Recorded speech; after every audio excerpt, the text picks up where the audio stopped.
This is Technomancer for 0 Point Fuel. I've been getting a few questions in the forum about sizes, and I'm trying to get this done as fast as I can, but I thought, well, okay, maybe I can answer a few questions here in the update. But got 6 boards put together, 3 are completed, and these are the last 7 boards here, and I should have them together today and then be ready to mount them. So the next day or two I should have all the coils done. So I got to make some modifications to the small box motor so the coils are adjustable from left to right and up and down. I figured a way to make it so you can adjust it any way you want. With that said, we're cooking right along. It just takes time. Guys, I know some of you think it's the end of the world, but I can't do anything about that. I can't speak to that. All I can do is do what I have to do to make a living and also to do this stuff for you guys. You know, all I can say is have a little patience, have a little faith. The world's not going to end in 2 months. If it does, it doesn't really matter. Anyway, I had some questions about the thickness of the plate. So, okay, we're going to do it in millimeters because I think they were in Australia. So, 5.34 millimeters. That's the thickness of the plates.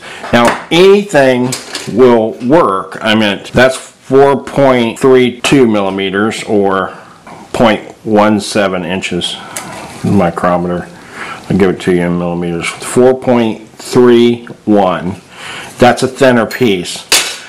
Whatever I can get, because I get this stuff surplus, and what you want is you don't want this to be so thick that it's going to affect the mounting and how far the coil is from the magnets. That's about it. I mean, this, like I said, this could be a piece of plywood impregnated with resin if you wanted.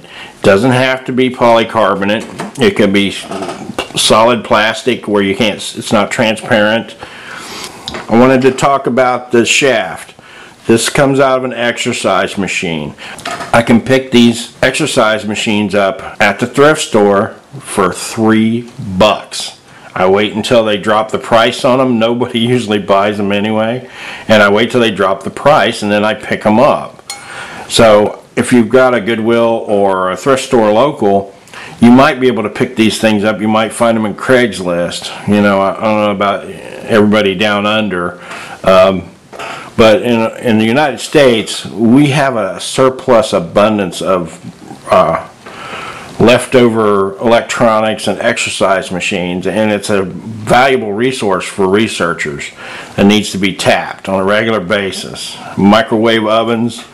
I think I'm actually going to do a series on this because it saves me so much money, it's crazy. I can keep my money for things that are important like testing equipment.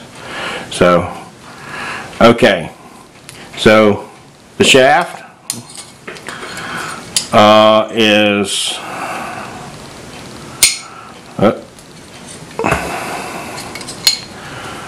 15.78. That's the shaft. And then the bearing came with it, so the bearing matches that shaft size. The reason I'm using these shafts are out of an exercise machine. They're designed to hold the weight of a pretty hefty individual, let's just say that. And the largest wheel that I'm making is probably just under 100 pounds. So it should be able to support this. I plan on using a large shaft with bearings that will be in liquid, like AMS oil or something like that, something really low friction.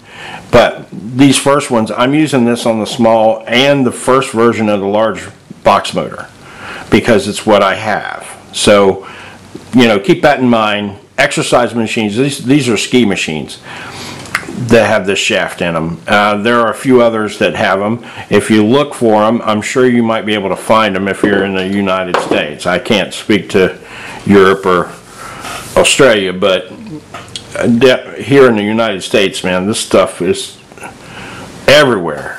People just throw it away in most cases. So, so that's kind of where we're at.